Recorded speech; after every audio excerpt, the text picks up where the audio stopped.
This movie about author J.D. Salinger isn't terrible, it's just one of those period films that never catches a spark. Rating 2 stars out of 4. A great movie could certainly be made about the eventful life of J.D. Salinger, author of The Catcher in the Rye. Rebel in the Rye, however, is not that movie. Even its title feels kind of off-brand, as if chosen for alliteration rather than art or sense. Danny Strong's film, which stars Nicholas Hoult as Salinger, Jerry to his friends, Sonny to his family, isn't terrible, it's just one of those period films that never catches a spark. You find yourself admiring the elegantly lit rooms and the meticulous 1940s costumes, rather than becoming immersed in the drama.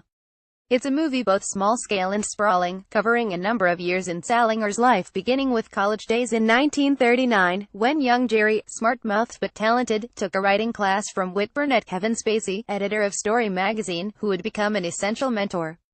Rebel takes us through Salinger's years of service in World War II, his emotional problems after the war, his emergence as a writer, and his eventual seclusion in rural New Hampshire, where, for the last 40 years of his life, he never published another word.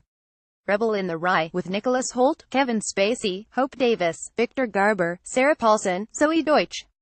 Written and directed by Danny Strong, based on the book J.D. Salinger, A Life by Kenneth Slawinski, 106 minutes. Rated PG-13 for thematic elements, language including sexual references, some violence, and smoking throughout. Meridian. The film, too brief for the ground it covers, barely depicts Salinger's war experiences, and what it does show us looks unconvincing, leaving us to puzzle out what happened to him afterward. An unexplained German wife who almost instantly disappears, bouts of what would now be called PTSD, and frightening flashbacks at dinner parties.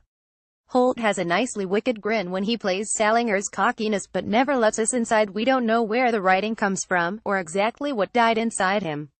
Meanwhile, Spacey's brunette swaggers around, enacting every imaginable failed writer who becomes a teacher cliché.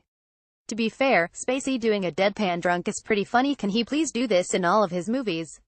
And the rest of the cast struggles with dialogue that probably looked better on the page, such as Salinger's father Victor Garber intoning that meat and cheese distribution has been very good to this family.